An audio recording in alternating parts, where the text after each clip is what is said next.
I want to ask Rod whether the reason for Australia, even with its pathetic membership of the left combined, but compared to America, it's big, is that because of the strength of the Australian Union movement?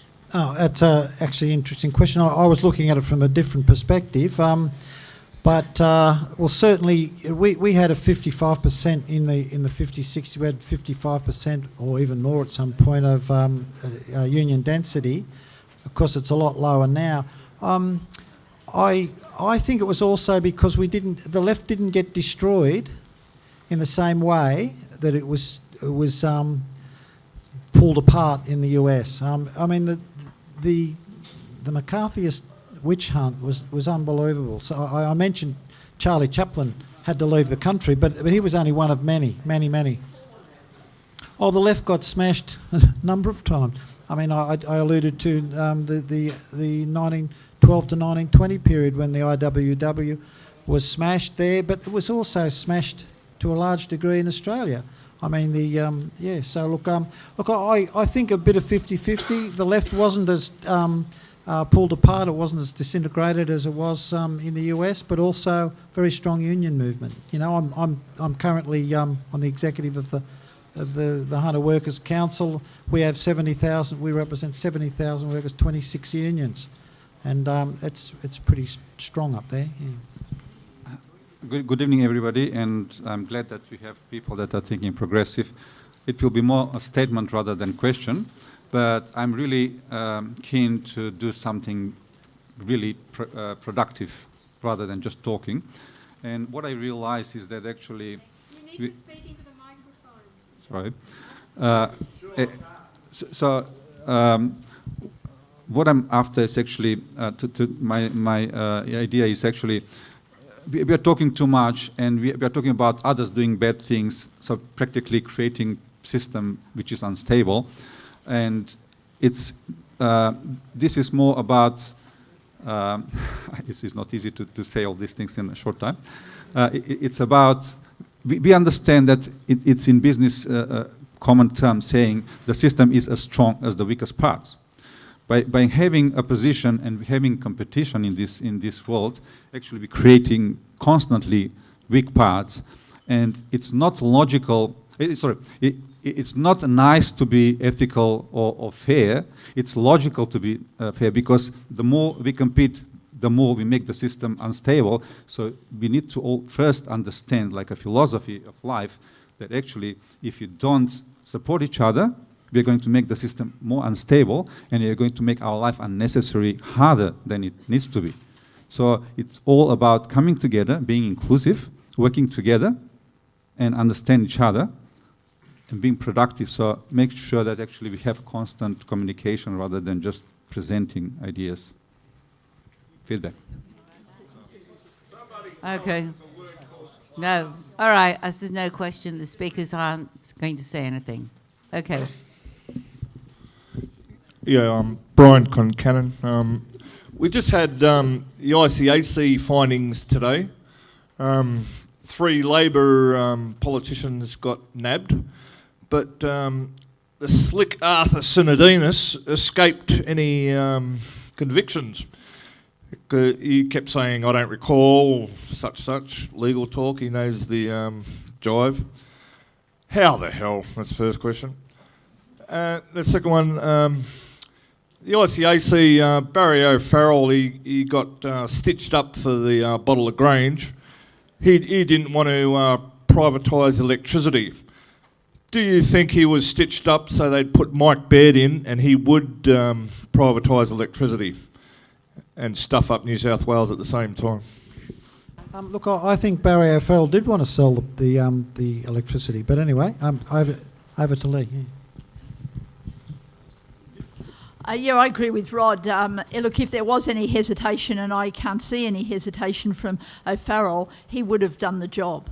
Like that. That's what that's what the Liberals and Nationals, their constituency is corporate Australia. It's about weakening the laws to assist companies to make more profits. Companies are on this planet to make profits. That's their job, and the Liberals and Nationals are there to facilitate that. And sadly, at times, Labor have been as well. With regard to what's happened with ICAC, Arthur Sinodinos has been clever, he's well connected, but the big thing to remember is that the Liberal National New South Wales government weakened the ICAC law.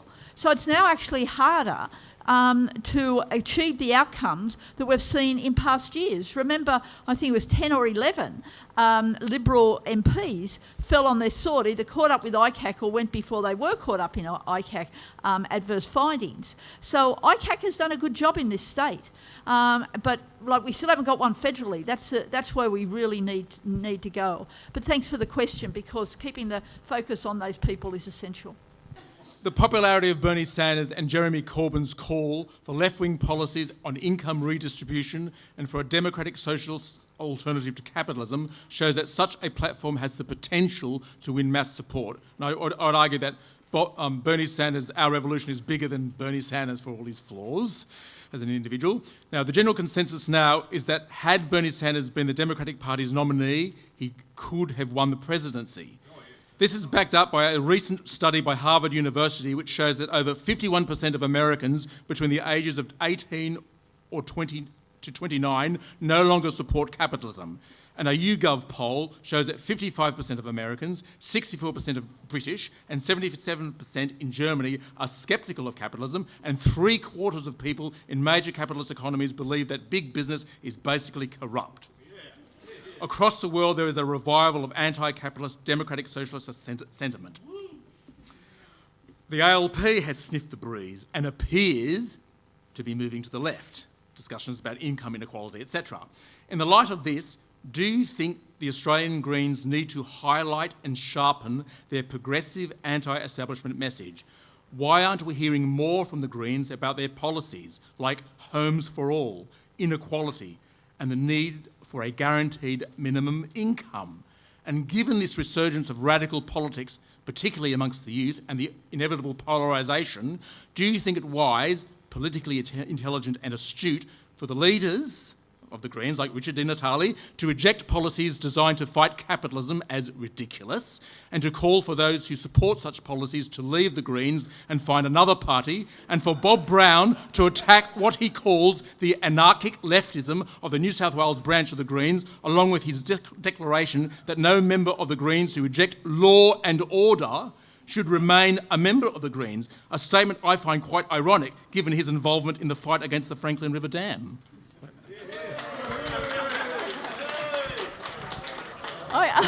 I guess that's for me. Look, so I think, so it was, actually, I'm not sure if you've been here all the time, but it was a summary of certainly what I was saying. But to come to the essence of your question about the Greens, yes, I think that around the issues of inequality, we do need to sharpen up our message. But on a lot of the issues that you also raised about homes for all, the guaranteed minimum income, part of the problem, like I get that question a lot, why aren't you doing A, B, C and D? And so often we are, but it doesn't get in the media. Like, that is a big problem for us. Like, and if anything, I'm finding it much harder to get media stories these days. Like, the media, as you can, like you've seen your Sydney Morning Herald going from this big to a little twig. And that's challenging when you need to use those communication channels. But still, many of your points are very valid. The issues going on for the Greens are out there, sadly, in the media day after day. I don't think that's good. And I think you're raising your voice like that is very useful. Look, as tempted as I am to jump into a debate about the nature of the Greens, I'm going to resist that temptation, except to say, look, if I thought the Greens were the solution, I would have joined a long time ago. But I'm not going to get into I'm not going to get into a debate about that. Thanks, Sam. To introduce a rather bleak topic, the Four Corners on Monday night showed the potential now, growing potential for social movements in a range of different very autocratic countries to be suppressed even more so than was ever possible before. And given that a lot of the, with what was happening with the movement in the US, with Saunders, and perhaps even to a greater extent with Corbyn in Britain, that it was very much around social movements, and these days it's very much revolves around social media being a big part of that. And given the already some very horrendous things which have happened in a number of autocratic regimes where the ruling class have managed to stamp down on all kinds of movements from arising and putting people into prison and so on. And I guess so my question is to what extent, given that what was happening in the US hopefully might be, and Britain as well, with the movements which we've been talking about, as a template or as an inspiration for movements around the world in other similar countries to the US and Britain, and hopefully in other countries around the world as well. And in some of these countries, as we've seen on the Four Corners program already, now with the more and more monitoring of the internet, and it's certainly something which has a capacity, which I'm very much concerned about in other countries around the world, such as ours as well. So to what extent, to extent do you see that sort of being a growing problem, and how do we get round it? Very, very quickly, I was in Britain during the election there, and I was visiting cousins who just happened to be in the Labor Party and were Corbyn supporters, so I was getting a bit of an inside view. But I mentioned before that Corbyn had the support of the membership, but not his parliamentary colleagues, not all of them, not the majority of them. What's going on in that within the Labor Party there at the moment is over the next 3, 4, 5 years, there's a process of pre-selections whereby Corbyn and all his supporters are gradually getting rid of the right wing in the pre-selection process. There's a possibility within a number of years that there will be quite a solid left party in Britain, look, I'm a bit more optimistic about the influence of that of the Corbyn lessons for Australia than I was obviously about the Sanders effect. But no, very very positive things happening there, and we're something to keep an eye on. That's for sure. I'll try and make this a statement, but the question will follow logically. I'm a member of the Greens, and I'm also a member of the Left Renewal grouping that some people might have heard of. Now, I think sort of like to start from Lennon's question of like what is to be done, I think there's two questions that we face. One is we need a vehicle to do like more or less left populism, which has been discussed today. Like if we look at people's attitudes on economic questions. In the United States, 71.5% of people in the United States are to the left of the centre on economic questions. Like, I think actually there is a space for us to directly campaign on the issue of income inequality, etc. The question is we need a vehicle to do it. The second question that people raise is we need some sort of like replacement for the Communist Party. We need a place to do anti-capitalist politics. And I'm going to put two very simple propositions. The answer to the first question is join the Greens, and the answer to the second question is Left Renewal is having a decent stab at trying to play that role. Now, there's incredible uphill challenges we face, and we can discuss those, but I think we're having like an absolutely decent shot at it. Like a year ago, we had 11 people like exchanging text messages on Facebook. Now, like, I'm not going to talk about it, but like we're almost 100 people. So, like, people are trying to do stuff, and I hope. I'm putting that forward as a proposition, and people can debate it, and I'll leave it there. Thank you very much, Lee, for your contribution. It was really amazing for me. I think if the questions are revolving around the Greens, like the Greens are in a decisive point, but I think the decisive point boils down to whose class is the Greens for. Is it for workers or is it for small business owners? And I think a lot of the discussion that we have about the kind of policies that are spoken about, the safe ones like fluffy animals and the sugar tax and all of these other things, kind of really do kind of capture that point, whilst at the same time free education, universal basic income, housing for all gets lost all of the time.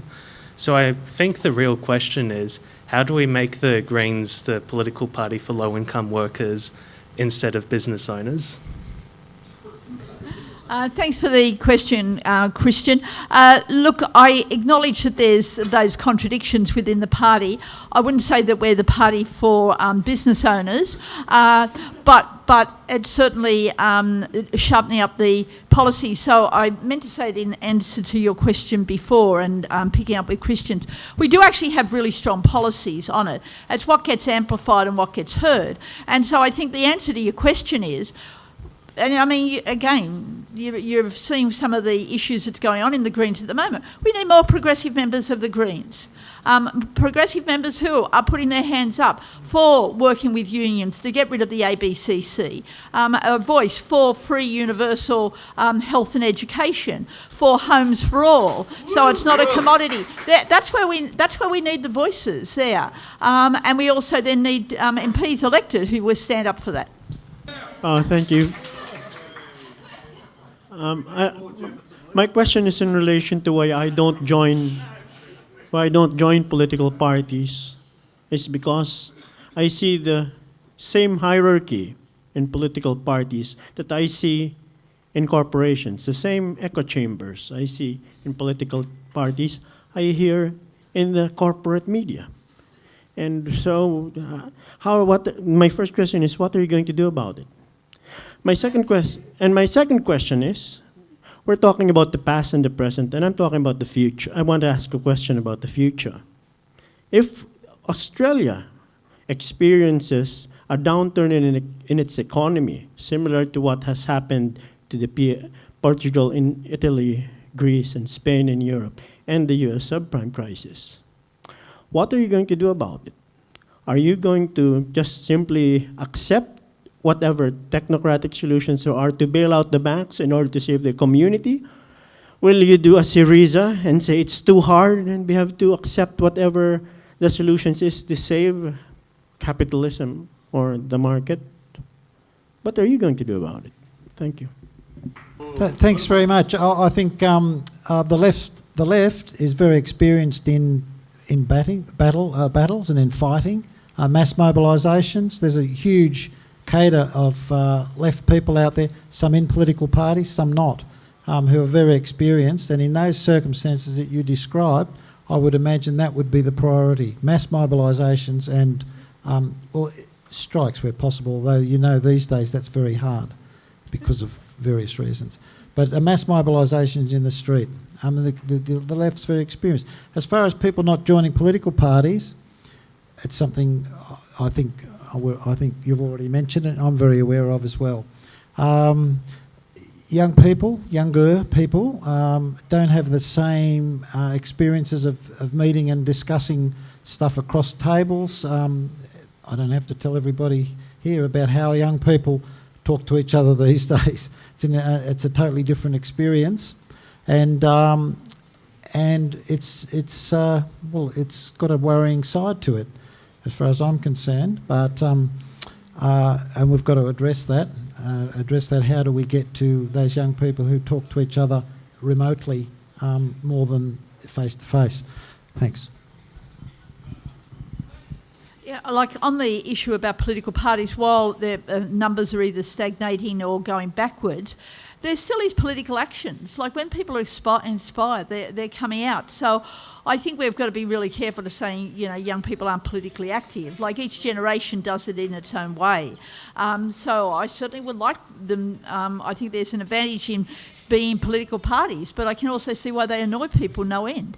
And the important thing is standing up and having a say. And I made those points that there's a whole, in Australia too, there's a rise of social movements right at the moment around, like there's these National Day of Actions with the unions in October, the education free... What's the date for the education one? I'll dig it out and I'll say it soon.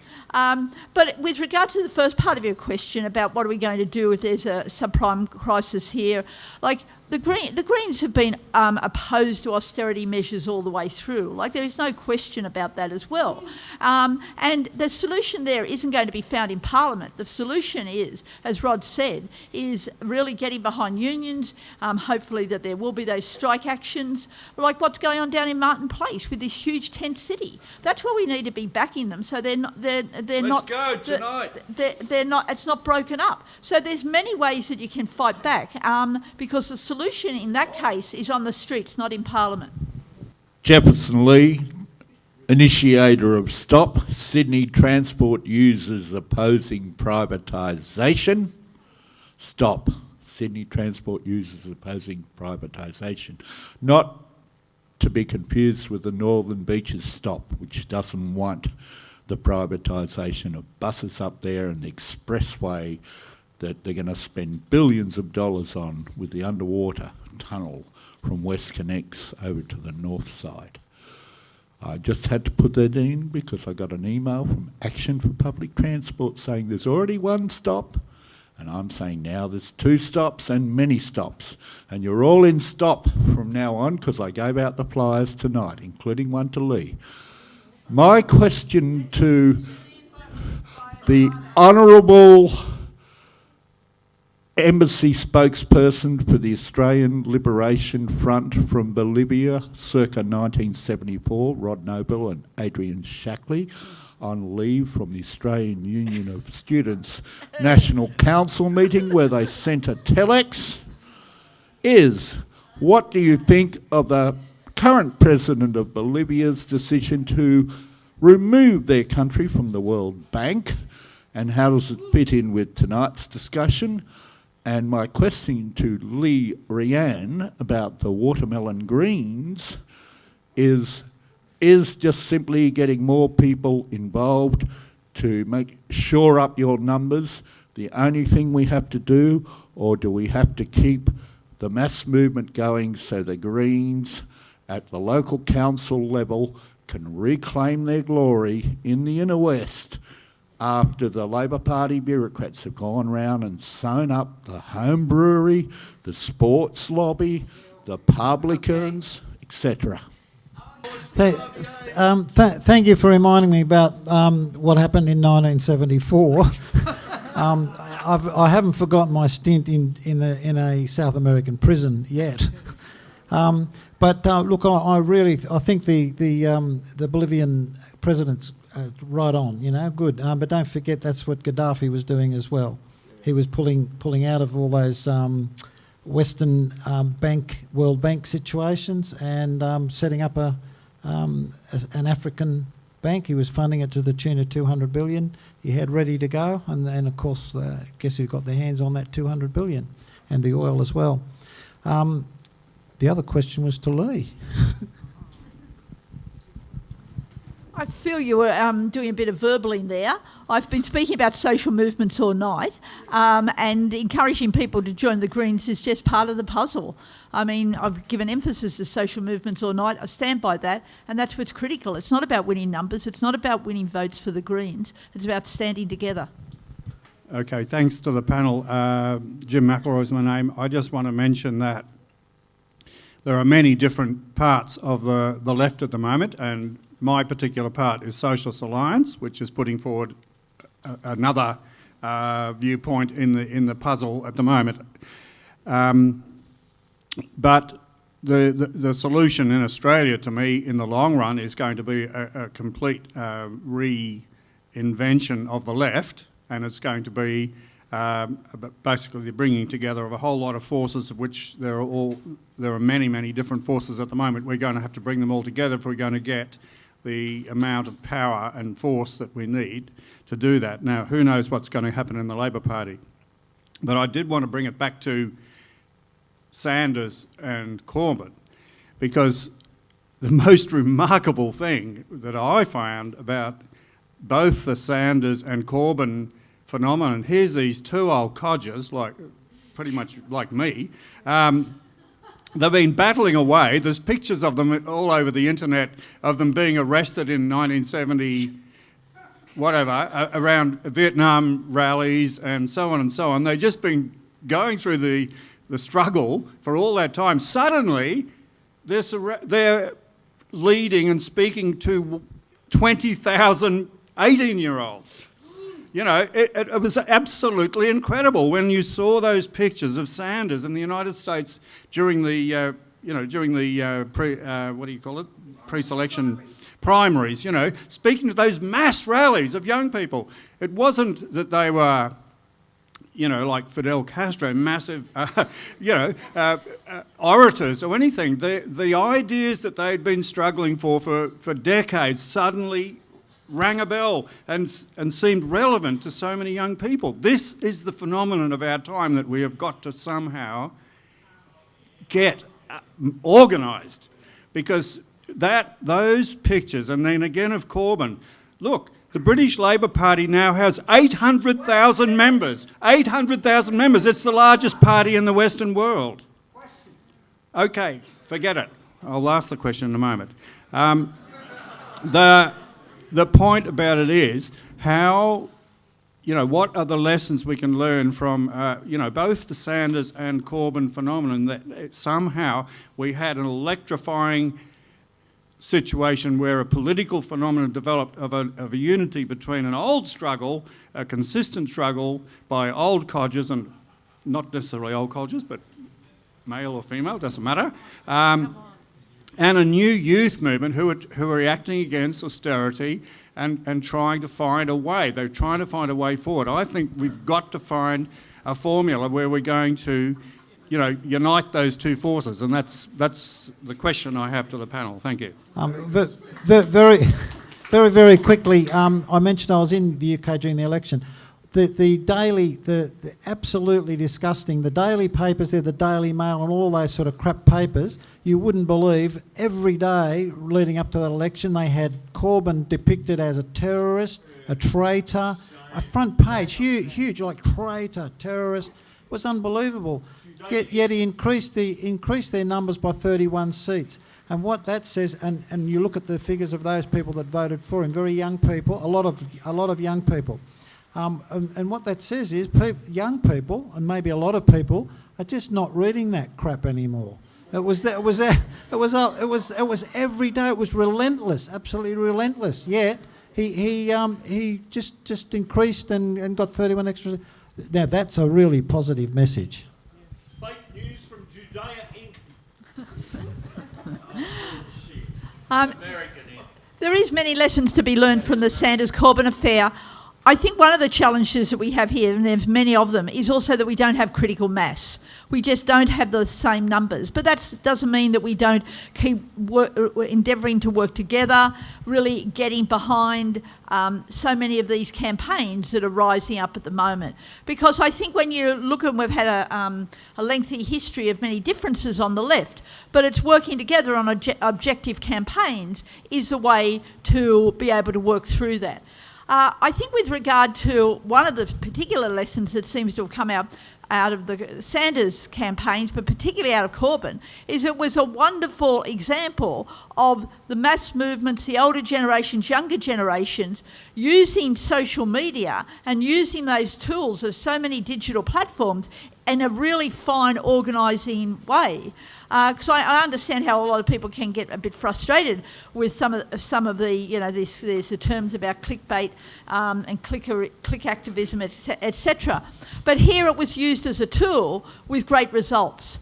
And again, I do think there is a challenge that we don't have, as I've said, the same numbers of people, but still the numbers are growing. Capitalism is on the nose, and we've just got to keep at it. And by working together, it's not by the declarations, let's go and all work together and we've now agree on this, this and this. We have the discussions, but it's doing the practical actions, which I think is the starting point. Yeah, I just wondered what your suggestions would be for broadening democracy at a direct and inclusive level, both political and economic democracy. Despite the popularity of Sanders, less than half of the population of the United States even bothered to vote. So that's expressing a deep disenchantment with the parliamentary presidential system, which may also exist in Australia. So what would you be advocating to overcome that, either in the form of radical reform of Parliament, direct democracy, using the internet so that we'd have more of a say? The Labor Party's talking about it, increasing it to 4 years. I'd be really suspicious of that. Okay, we've had 4-year government in New South Wales. It's been a disaster.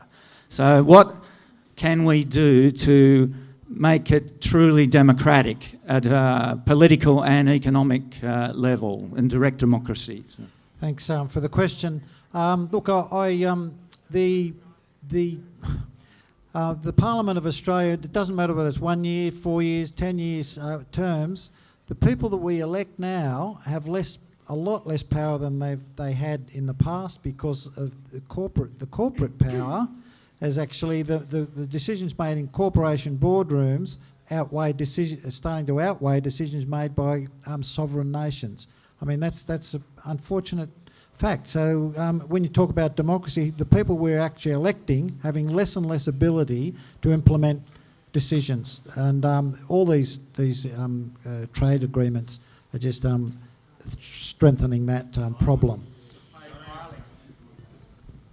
Rod's comment really nails it. Like, parliaments around the world are becoming more and more irrelevant. In passing laws that they may assist the corporations, but so much of it is corporations are just getting away with it because the laws that once may have put some limits have been weakened to such an extent. So, and that's again, it's not going to come through reforms in Parliament that we're going to solve that. It's the action of our social movements. And I think there is a place for, I think in the question addressed, political and economic democracy, we need to factor in workplace democracy. That's where we could have so much more action. It's something that we don't hear about so much today. But talking specifically about Parliament, because that's where probably the question was going, proportional representation is fairer. Like, that's what really needs to change. Like, we still have 150 MPs in the federal lower house and lower houses around the country except for Tasmania and the ACT, where one person's elected from that electorate, and it's highly unfair. And just giving the example of Greens, if we had PR in the federal parliament, we would have 13 Greens. We have one at the moment. And similarly, if it's a right-wing party or whoever it is, there should be a proper representation. And I did just want to finish up because a few people have asked about it. On the 10th of October is the National Day of Union Action, and the 8th of August is the 18th of October, 18th of October, National Day of Union Action, and the 8th of August is the Make Education Free campaign. I just wanted to object to people who think that the Greens are just about fluffy animals, because when I interview people about climate change, which I'll remind all of you is breathing down our necks, and all of this debate about who's on the left won't matter if we don't solve that problem. So the Greens are the ones, when I interview people in the country, they say, John Kay, Lee Rhiannon, they come out and talk to us. And I'd just like to say that because that's what it feels like when you're in the country and you're fighting, and they're the people who come and listen. I am being quick, but really, this hastening everybody to not ask questions and to not make statements, it's tiresome. Anyway, next Wednesday week, come to Pitt Street Uniting Church to see a film. It's a free film, and you can get the flyer from me, 7 p.m. The director will be there of the film. It's called Understory, and it's about the battles to save the southeastern forest. And I think we should be informed about the people on whose shoulders we stand, because you need to build on each other's battles and not just keep redefining the left and factionalising and balkanising, as Lee said. You need to have some solidity under your feet. So come and see this film. It's called Understory, on the 16th of August. Get the flyer from me. Jan?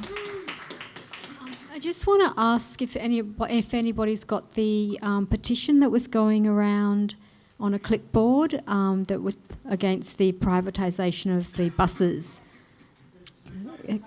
Is it over there? Okay. I'm sorry. Just an announcement to say, apparently today the New South Wales government has announced a really big restructure of TAFE, and they're going to sack most of the head teachers in TAFE. What? So here we go, neoliberalism in full flight. We need to be out there on the street, sorry. Yeah. Okay. Certainly, very good thing you said that. Right. Could you all put your hands together and thank our speakers, who I think have done a great job. And I'd just like to tell you that next week's topic is the community-run clean energy movement in Australia. So there'll be people talking about that. And thank you all for coming, and I think it's been a good evening. Thank you. Bye.